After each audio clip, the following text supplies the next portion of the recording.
Bonjour à tous, nous sommes Stéphanie et Aurélie, deux Viennoises, deux femmes qui avaient envie de mettre les femmes à l'honneur en ce début mars. Des mères, des sportives, des chefs d'entreprise, des jeunes, des moins jeunes, qui ont toutes quelque chose à raconter, une histoire à partager, des combats à mener. Nous les avons toutes réunies autour d'un bon repas que nous avons partagé il y a quelques semaines, une journée riche en émotions et en partage. Et cette semaine, vous allez les découvrir comme nous les avons découvertes, sans filtre et avec leur vision de la femme. Place tout de suite à votre épisode de Paroles de femmes. Gwen Rose est suivie par plus de 39 000 personnes sur Instagram et 40 000 sur Facebook. Elle a commencé il y a 10 ans avec un blog pour parler de la maladie de son fils atteint du syndrome de Joubert. Ce qui était à l'origine un outil de partage d'informations est devenu son travail au quotidien. Elle raconte sa vie de maman de 2 enfants, l'école à la maison, le handicap de son fils. Elle a aussi lancé des sociétés et vient de publier un livre. Gwenaëlle est sur tous les fronts et pour ce dernier épisode de Paroles de femmes, elle nous donne une vraie leçon de courage. Gwenaëlle, bonjour. Bonjour. On va commencer avec un petit rituel qu'on a mis en place tout au long de ces épisodes. C'est une petite présentation. Je vais te demander ton nom, ton prénom, ton âge et ta profession. Alors, je m'appelle Gwenaëlle Rose. Je suis maman de 2 enfants. J'ai 36 ans, bientôt 37 ans cet été. Et j'ai plusieurs métiers. Donc, je suis créatrice de contenu sur les réseaux sociaux. Je suis formatrice puisque j'ai un organisme de formation. Et j'ai une boutique aussi de vêtements en ligne. Et je suis maman à plein temps. Oui, donc ça fait beaucoup de casquettes. Ça fait beaucoup de casquettes. On va essayer de parler de tout ça. Mais avant, j'aimerais qu'on parle de Nathan, puisque c'est le point de départ, je pense, de toute ton histoire d'aujourd'hui. Nathan, ton fils, donc, qui a 12 ans, qui est atteint du syndrome de Joubert. Déjà, est-ce que tu peux nous expliquer ce que c'est? Alors, pour faire simple, parce que c'est vrai que c'est très compliqué, donc le syndrome de Joubert, c'est une maladie donc, génétique au niveau moteur. Donc, ça touche le vermis au niveau du cervelet, qui est le centre du coup de l'équilibre. Donc, après, il y a des atteintes du coup moteurs, donc motricité globale, motricité fine, articulation au niveau du langage, l'équilibre, enfin plein de petites choses qu'on ne se soucie pas quand on n'a pas de problème, mais qui du coup est un gros problème pour lui au final dans son quotidien, puisque notre motricité globale et notre motricité fine, on s'en charge. On s'en sert tout le temps. On s'en sert tout le temps, donc c'est impossible du coup de se rendre compte quand on n'est pas atteint de cette pathologie, des difficultés qu'il peut avoir. Oui, bien sûr, j'allais dire, est-ce que tu te souviens de comment tu l'as su? Mais j'imagine que c'est le genre d'épisode dont on se souvient. Alors, on se souvient... Alors, déjà, ma maman était infirmière libérale. Nathan faisait quand même dos, ventre tout petit, mais il tenait très très mal sa tête. Il avait les yeux qui partaient un petit peu sur le côté. Et c'est ma maman un petit peu qui a sonné un petit peu l'alarme en me disant écoute ma fille, je pense que Nathan, il y a un souci parce que il se tient pas correctement, il tient toujours pas assis. Enfin voilà, plus il avançait dans l'âge, plus au niveau moteur, ça n'avançait pas, alors qu'il rentrait dans des âges où il aurait dû avancer en fait au niveau moteur comme un autre bébé de son âge. Et du coup, c'est comme ça qu'on s'en est un petit peu rendu compte. Alors, je m'en rendais bien compte, mais c'était mon premier. Oui. J'avais 23 ans, on se pose pas ces questions et on s'imagine pas que ça va nous tomber dessus en fait. Donc du coup, sur les paroles de ma maman, sur ses conseils, j'ai été voir du coup mon médecin traitant qui m'a dit bon, c'est un garçon, il peut avoir quelques retards, bon, on va attendre un petit peu. Elle m'a dit prenez quand même rendez-vous avec une neuropédiatre, ce que j'ai fait. Donc j'ai pris rendez-vous avec la neuropédiatre qui, elle, en voyant Nathan, nous a tout dit je pense que c'est un syndrome de Joubert, mais il va falloir attendre qu'il ait 2 ans. Donc il a à peu près 17 mois quand elle l'a vu. Il va falloir attendre qu'il ait 2 ans pour qu'on puisse passer l'IRM et diagnostiquer si oui ou non c'est un syndrome de Joubert. D'accord, donc j'imagine l'angoisse. L'angoisse déjà, parce que d'attendre déjà les mois qui passent entre du coup ce qu'elle nous a annoncé, potentiellement ce qu'il pouvait avoir, et du coup savoir si c'était vraiment ça ou encore autre chose, ou voir si notre enfant allait évoluer quand même au final, que c'était juste un retard d'un bébé comme n'importe quel petit garçon ou même n'importe quelle petite fille peut avoir. Et donc il y a eu l'IRM, donc je m'en rappellerai toujours puisque c'était en août, donc c'était juste avant ses 2 ans parce qu'il est né au mois de septembre. Donc c'était en août et du coup on a passé donc l'IRM et on nous a dit c'est bien un syndrome de Joubert, mais la neurologue n'était pas là. D'accord. puisque c'était les vacances d'été. Donc pas d'explication. Juste c'est bien le syndrome de Joubert et on s'arrête là. Donc déjà, faut encaisser le choc, puisque c'est notre premier bébé, c'était une grossesse surprise, on était jeunes, puisque moi j'avais 24 ans à ce moment-là, mon mari 23 ans, donc encaisser une maladie si jeune, puis se dire pourquoi ça nous tombe dessus, on n'a rien demandé. Et c'était compliqué, et du coup il fallait attendre jusqu'au mois d'octobre pour avoir des explications, puisque la neurologue ne revenait qu'au mois d'octobre. Donc ce que ma maman m'avait déconseillé de faire, je l'ai quand même fait, ne pas aller chercher sur internet. Je pense que n'importe quel parent le ferait, et en fait sur internet on voit que les cas graves, puisque les personnes qui ont des cas simples, en principe, n'en parlent pas sur Internet. Et tu le disais au début, apparemment, c'est un syndrome où il peut avoir multiples conséquences. L'enfant peut ne jamais marcher, il peut être aveugle, il peut avoir une atteinte hépatique, une atteinte rénale. Il y a une multitude de conséquences dans ce syndrome de Joubert, de symptômes. Et du coup, on ne sait pas. On ne sait pas, et il faut attendre l'avis de la neurologue. Et donc, la neurologue, une fois qu'on l'a vue, ne nous dit pas non plus ce qui va se passer. D'accord, Parce qu'il faut passer par le karyotype. D'accord, ok. Donc, c'est une analyse au niveau du sang pour analyser quel gène, quel chromosome exactement est touché. Et c'est à partir de là qu'on va pouvoir, du coup, savoir... Comment est-ce qu'il allait évoluer. Voilà, l'atteinte qu'il allait avoir, savoir s'il allait pouvoir marcher un jour ou non. Et ça peut prendre 6 mois à 1 an pour avoir le résultat. D'accord. Donc nous, ça a mis 5 mois, puisque du coup, c'était un des gènes le plus connu, qu'ils avaient du coup un peu dans leur, comme elle nous a dit, dans leur base de données. Donc ça a été plus rapide, puisque ça aurait pu être... Mais 5 mois quand même. Mais 5 mois quand même, donc encore à se poser des questions et à aller voir sur Internet. Et du coup, quand on a eu le karyotype, elle nous a dit que c'était le plus connu, plus ou moins le moins grave, même si c'est quand même un handicap à hauteur de 80%, et qu'il allait du coup marcher un jour. D'accord. Voilà, donc ça déjà, nous, ça nous a rassurés, ça nous a fait du bien, surtout à mon mari qui avait besoin d'entendre que son fils allait marcher un jour, parce que lui, quand il a su qu'il allait avoir un fils, il s'est imaginé jouer au foot avec lui, partager des choses, petit garçon, papa, et du coup, ça l'a énormément chamboulé. Il était plus jeune que moi, donc on n'avait peut-être pas le même non plus regard, le même recul, et moi j'ai eu la chance d'avoir une maman infirmière, donc... Je voyais les choses un petit peu différemment. Puis j'imagine qu'on n'a pas le choix, quoi. On n'a pas le choix, en fait. Avec les on nous informations dit courage, qu'on a. mais en fait, c'est pas du courage, c'est que c'est comme ça. Faut avancer, on va pas abandonner notre enfant, c'est pas un choix. Donc, on avance et on fait ce qu'il faut. Et voilà, après, on se prend des murs. On se prend beaucoup de murs. Mais on recommence jusqu'à... Ça fait donc 10 ans que vous vivez toute la famille avec le handicap de Nathan. Explique-nous, ça a changé beaucoup de choses dans votre vie. Quelle décision est-ce que vous avez dû prendre ? Quel est le quotidien d'une maman avec un enfant donc porteur d'un handicap ? Alors, on a dû prendre une décision. Déjà, est-ce que je retournais travailler ou non ? Donc déjà de base j'avais envie de voir mon fils grandir. J'ai été maman très jeune et j'avais vraiment envie de ce besoin de voir grandir mon fils, et comme je le disais, c'était une grossesse surprise, donc je l'ai su qu'à 6 mois de grossesse, donc j'avais vraiment ce besoin d'être auprès de mon fils au moins les 2 premières années. Donc déjà de base je m'étais dit que je resterais à la maison les 2 premières années avant de savoir pour son handicap. Et du coup le choix a été très rapidement fait.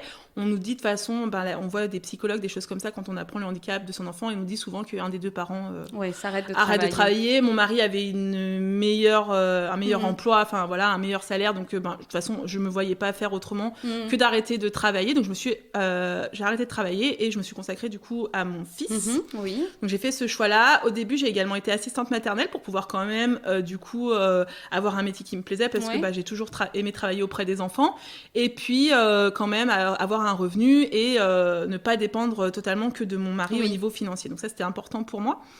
Et puis du coup, après, Nathan a grandi, donc il y a de nombreux rendez-vous depuis tout petit, depuis ses 2 ans, en fait, du moment où on a su le handicap, c'est quasiment quotidien. C'est quasiment quotidien, puisqu'il a orthophoniste 2 à 3 fois par semaine, il a ergothérapeute, psychomote, plus petit, il avait également la kiné et l'orthoptiste. Donc c'est un peu incompatible avec une vie active. C'est incompatible. Je me serais pas vue dire à un patron, faut que je prenne mes jours là, ou de telle heure à telle heure, clairement, au bout d'un moment, il m'aurait licenciée. Donc, c'est juste incompatible. Ou alors, il faut placer son enfant dans un centre. Et pour moi, c'était pas possible. C'était même pas envisageable. Donc, j'ai fait le choix d'arrêter de travailler. J'ai quand même été assistante maternelle. Donc, je travaillais quand même depuis la maison.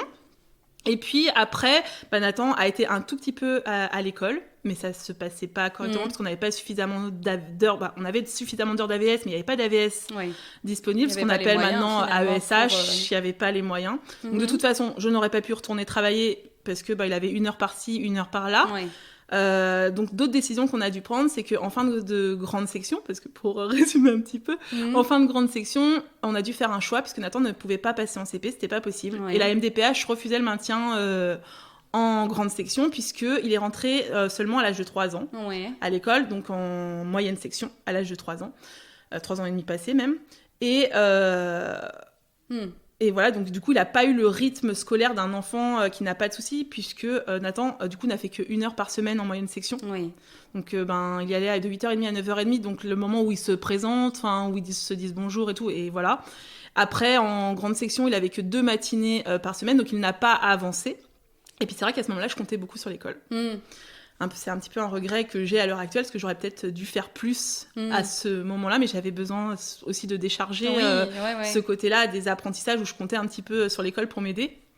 Et donc, du coup, Nathan n'avait pas le niveau pour passer au CP. La MDPH, eux, n'ont pas regardé le parcours scolaire, mais que l'âge de Nathan. Donc, du coup, on a dû faire un choix, et l'inspection, à cette période-là, nous a proposé de faire l'école à la maison. Donc on a réfléchi avec mon mari, puisque c'était pas quelque chose qu'on connaissait, c'était pas quelque chose un gros changement de vie. C'est un gros changement de vie aussi, c'est beaucoup de responsabilités, puisqu'il faut aider son enfant quand même à avancer, il y a le handicap qui s'ajoute à tout ça.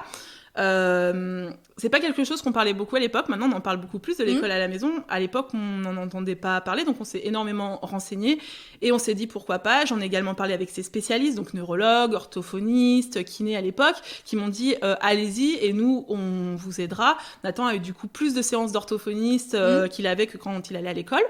Donc voilà, tout s'est mis petit à petit en place. Donc c'est des choix comme ça qu'on a dû faire, qu'on n'aurait jamais imaginé Est-ce que c'est la vie justement que tu t'imaginais à 23 ans, non, jamais. Enfin, moi, je me suis jamais imaginé avoir un enfant malade parce qu'on ne peut pas se l'imaginer, on se le souhaite pas. Et ça, pourtant, ça peut arriver à n'importe qui. Donc c'est pas la vie que je m'imaginais. Et pourtant, alors je ne souhaiterais pas que mon fils, si je devais recommencer, je ne souhaite pas que mon fils soit malade, mais... Et pourtant, c'est la vie qui me convient aujourd'hui et pour rien, je reviendrai en arrière puisqu'en fait, le handicap de mon fils m'a fait changer, m'a fait évoluer et en bien. Puisque du coup, j'ai ouvert les yeux sur des choses sur lesquelles j'aurais jamais ouvert les yeux si mon fils n'avait pas eu de handicap. On est battant et puis après, les petits soucis de la vie quotidienne, en fait, ça passe au-dessus parce qu'il y a bien plus important dans la vie.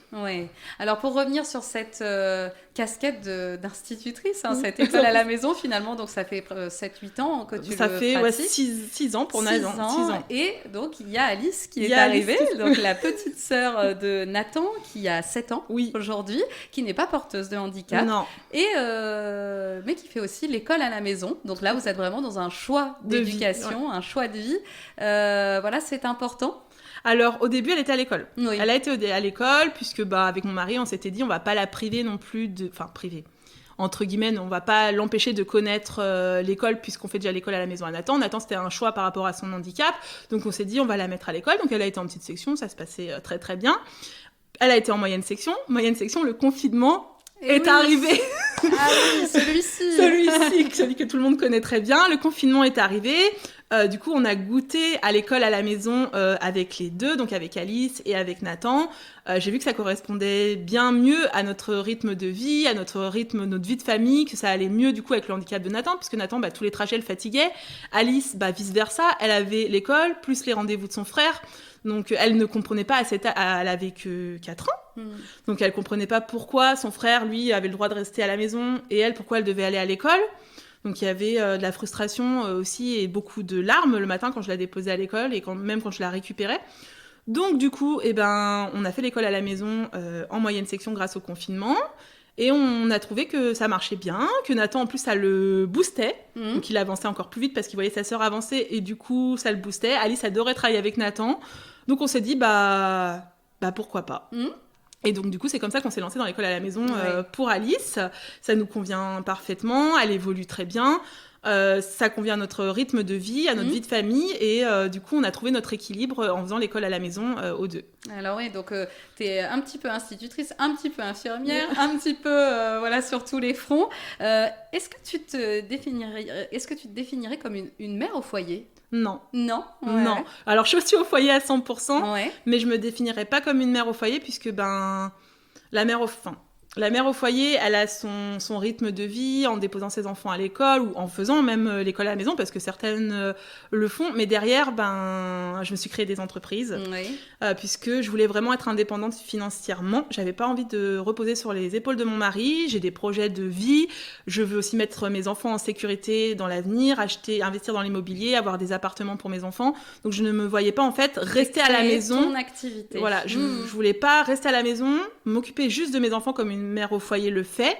Et je les estime beaucoup, mais moi j'en suis incapable. Voilà, c'est un terme qui peut être réducteur. Voilà, c'est ça, c'est un terme qui peut être réducteur, alors que non, parce que c'est un choix de vie. C'était pas mon choix de vie à moi, mais c'est un choix de vie, et j'ai beaucoup d'estime pour elles. Moi après, je pourrais pas rester en fait à ne rien, enfin elles ne font pas rien, mais à juste m'occuper de mes enfants, de la maison et tout. J'avais vraiment besoin d'avoir une activité professionnelle et d'avoir mon indépendance, parce qu'on ne sait pas ce qui peut arriver dans la vie. Alors justement, cette activité, toutes ces activités, explique-nous. C'est quoi tout ça ? Alors, dans un premier temps, je suis créatrice de contenu sur les réseaux sociaux. J'ai commencé en tant que blogueuse, donc il y a 10 ans, quand j'ai appris le handicap de mon fils, j'avais besoin d'avoir ma petite bulle du coup à moi, pas seulement pour parler du syndrome de Joubert, mais de parentalité aussi en général, puisque après tout j'étais une jeune maman, j'étais enceinte à 23 ans et j'ai accouché, j'avais 24 ans, donc voilà, j'avais vraiment besoin de partager un petit peu tous les aléas de la parentalité, tout ce qu'on pouvait rencontrer, échanger avec des mamans, puisque du coup j'étais à la maison, donc j'avais pas de contact extérieur, donc les réseaux sociaux, le blog, c'était aussi l'opportunité de pouvoir échanger avec d'autres femmes, d'autres mamans, des parents même, parce que j'ai échangé également avec des papas, donc je me suis lancée comme ça, mais sans me dire un jour ça va devenir mon activité professionnelle. Il y a 10 ans, on n'en entendait même pas parler, c'était vraiment le tout début des blogueuses, et c'était pas des activités professionnelles, c'était même pas reconnu au niveau de la Chambre des métiers, alors que maintenant c'est reconnu. Donc voilà, je me suis lancée comme ça, et en fait ça a pris très vite. Donc j'ai des abonnés qui sont arrivés, qui me lisaient régulièrement sur mon blog, sur Facebook, puis sur Instagram, puisque au fur et à mesure du temps, je me suis lancée un petit peu de partout. J'ai eu des propositions du coup de collaboration, de partenariat, où les marques m'envoyaient des produits et je devais en échange du coup en parler sur mes réseaux et sur mon blog. Et par la suite, on m'a proposé des rémunérations. Donc je suis pas payée à la vente des produits. Donc ça, c'est de l'affiliation. Mais je suis payée, en fait, pour créer du contenu pour les marques, donc mettre en avant sous forme de vidéo, en story, en photo, faire des articles de blog. Et voilà. Mais vraiment, voilà, je suis payée pour ça. C'est ça qu'ils attendent de moi. Si derrière, il n'y a pas de vente, alors j'espère toujours qu'il y en a pour eux quand même, parce que c'est un système de pub aussi pour eux quand même. Mais voilà, si derrière, il n'y a pas de vente, je suis quand même payée de la même façon. Donc une activité qui allait bien finalement avec cette vie un peu atypique que vous aviez, quoi. Avec, oui, parce que du coup, ça me permet de caler mon temps dans la journée, de m'organiser. Donc, j'ai une partie pour l'école à la maison, une partie pour les rendez-vous de Nathan. Et ça m'empêche pas, après, le soir, de travailler sur ma création de contenu ou de me faire, dans la journée, par exemple, une petite photo, un petit post, répondre à mes commentaires. Alors là, c'est une activité qui prend du temps, j'imagine, plus tout le reste, parce que tu as aussi des sociétés. Il y a aussi tes enfants qui te prennent du temps. Est-ce que, c'est un peu la thématique de notre journée, est-ce que tu arrives à rester femme, à te sentir femme encore, en plus d'être mère, en plus d'être chef d'entreprise comment est-ce que tu te positionnes là-dessus ? Alors, au tout début, quand j'ai appris le handicap de mon fils et quand j'ai lancé après mes sociétés et tout, je n'avais plus ce côté femme, je ne prenais plus soin de moi, mais je trouve que c'est un petit peu... ça, c'est même pas que le handicap, en fait, qui rentre dans ça, c'est que toutes les mamans, à un moment donné, certaines non, mais toutes les mamans, quand elles deviennent mamans, le bébé passe en priorité et elles ne s'occupent plus d'elles. Donc j'ai eu ce petit passage où j'étais pas ma priorité. Après, la vie m'a rappelé qu'il fallait que je sois aussi un petit peu ma priorité, puisque j'ai eu des soucis de santé, des choses comme ça, qui m'ont montré que faut penser peut-être un petit peu, c'est bien d'aller au rendez-vous de ton fils, mais il faut peut-être aussi penser à soi et aller à tes rendez-vous. Et du coup, les réseaux sociaux, c'est comme une thérapie. J'avais un gros manque de confiance en moi. J'étais pas bien du tout dans mon corps, ni dans mes baskets. Et en fait, à force de faire des photos, à force d'échanger avec les gens, d'avoir des compliments, on a une autre image qui arrive et on se sent bien et ça fait du bien et c'est une vraie thérapie. Je le dis souvent d'ailleurs à mes clientes pour mon autre activité. On a toutes eu un manque de confiance en nous quand on s'est lancé sur les réseaux sociaux. Toutes les personnes avec qui j'échange, mes collègues, on va dire entre guillemets, ont eu ce manque de confiance en elles, n'aimaient pas leur voix, n'aimaient pas leur rendu en photo. Et en fait, à force de faire des photos, à force de s'afficher, et ben on s'accepte et on a encore envie de prendre plus soin de soi. Donc j'ai retrouvé du coup le goût d'aller chez le coiffeur, de faire du shopping pour moi. Donc voilà, c'est vraiment du coup... Ça a été une aide, quoi. C'était une aide, c'était une vraie thérapie. Alors, t'as commencé à l'évoquer, donc un épisode quand même, bien douloureux, que tu as vécu il y a quelques temps. Cette interruption médicale de grossesse, je sais que c'est encore douloureux, mais je sais aussi que tu as envie d'en parler pour justement parler et montrer aux femmes, aider les femmes qui peuvent être confrontées aussi à cette épreuve. Explique-nous un petit peu le contexte. Donc, comment ça s'est passé ? Alors, il y a un an à peu près, parce que c'était au mois de novembre, du coup, 2021. C'était au mois de novembre 2021. J'ai appris que j'étais enceinte. Donc, en septembre 2021, j'ai appris que j'étais enceinte. Et du coup, j'ai dû avoir un prélèvement de villosité choriale. Donc, c'est une analyse, c'est avant la myosynthèse, pour savoir si mon bébé était porteur ou non de la même maladie que mon fils Nathan. Donc après, il faut quelques semaines pour avoir les résultats. Des fois, ça va vite, des fois, ça va pas très vite. Mais là, ça a été vite pour le coup. Donc j'ai su au mois de novembre, donc fin novembre, ça devait être à peu près le 25 ou 26 novembre, que mon bébé, malheureusement, donc j'ai su que c'était un garçon à la même époque. Donc mon fils était porteur du coup du syndrome de Joubert. Et donc nous, on avait fait le choix, si notre enfant était malade, de ne pas le garder. C'était un choix raisonné, pas un choix de cœur, mais vraiment un choix de raisonné, puisque c'est impossible à l'heure actuelle d'élever 2 enfants porteurs de handicap. Comme je le disais tout à l'heure, le syndrome de Joubert peut avoir une multitude de facettes. Donc Nathan a certaines atteintes, mais ce bébé aurait pu en avoir d'autres et des bien plus graves. Il aurait pu être en fauteuil roulant, avoir des problèmes hépatiques.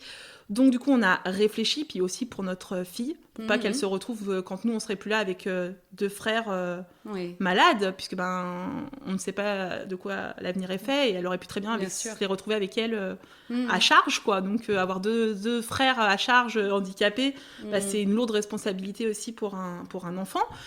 Pour un enfant et puis un adulte du futur. Donc du coup, on a fait le choix d'interrompre médicalement cette grossesse.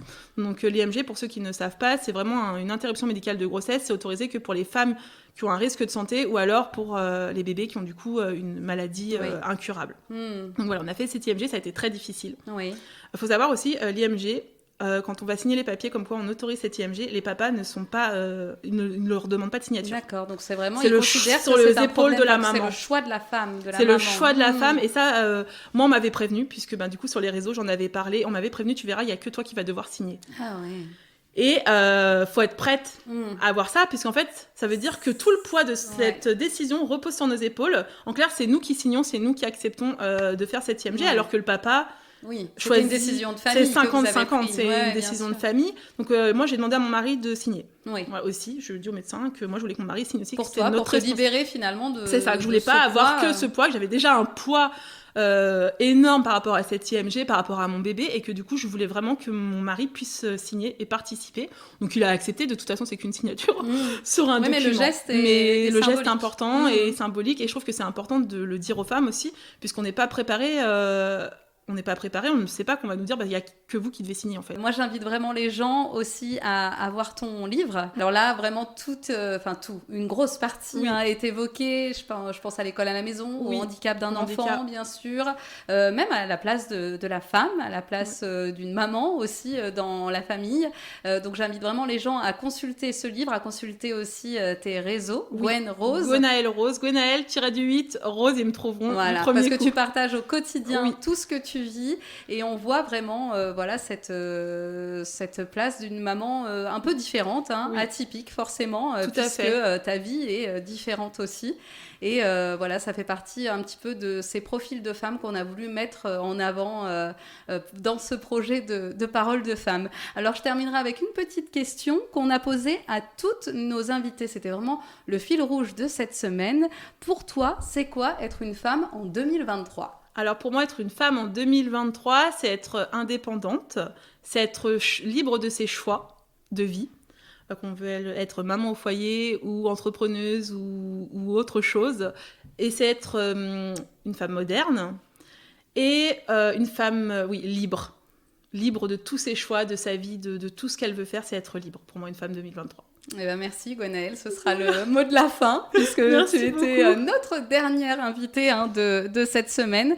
On a pris beaucoup de plaisir à faire ce projet avec Stéphanie. Nous avons eu la chance de rencontrer des femmes exceptionnelles. Nous avons passé un moment hors du temps, tout ensemble, pour apprendre à se connaître et pour faciliter les confidences il y a quelques semaines déjà.